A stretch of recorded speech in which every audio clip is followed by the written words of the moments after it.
महंगाई भत्ता गणना। देश में लगातार बढ़ती महंगाई के कारण सरकारी कर्मचारियों की आर्थिक स्थिति चुनौतीपूर्ण होती जा रही है।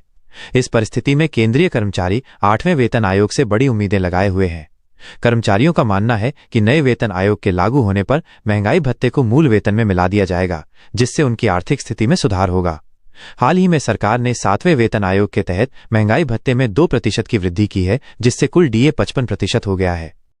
8वें वेतन आयोग की घोषणा और वर्तमान स्थिति।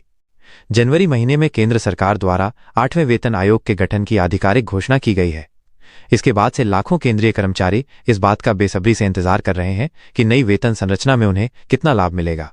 वर्तमान में केंद्रीय कर्मचारियों को उनके मूल वेतन का 55% महंगाई भत्ते के रूप में मिल रहा है।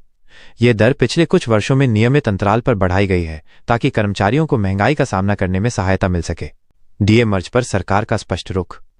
महंगाई भत्ते को मूल वेतन में मिलाने की मांग को लेकर राष्ट्रीय संयुक्त सलाहकार मशीनरी द्वारा सरकार से आग्रह किया गया था। इस संबंध में वित्त राज्य मंत्री पंकज चौधरी ने राज्यसभा में स्पष्ट रूप से कहा है कि फिलहाल सरकार की महंगाई भत्ते को मूल वेतन में मिलाने की कोई योजना नहीं है।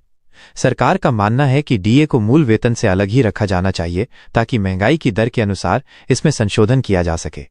पिछले वेतन आयोगों में डीए मर्ज का इतिहास।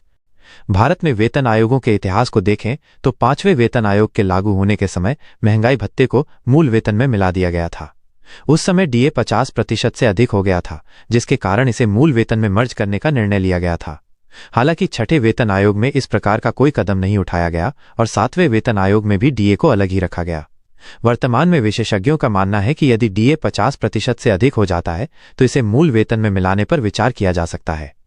महंगाई भत्ते की गणना प्रणाली।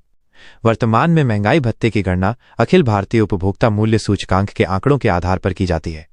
सरकार हर 6 महीने में महंगाई की दर को देखते हुए डीए में संशोधन करती है।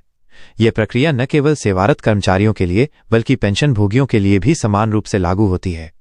विशेषज्ञों का कहना है कि यदि भविष्य में डीए को मूल वेतन में मिलाया जाता है तो इसकी गणना प्रणाली में भी बदलाव हो सकता है।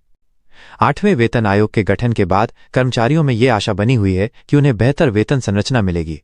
हालांकि सरकार का फिलहाल डीए मर्ज के बारे में नकारात्मक रुख है, लेकिन भविष्य में परिस्थितियों के अनुसार इसमें बदलाव हो सकता है।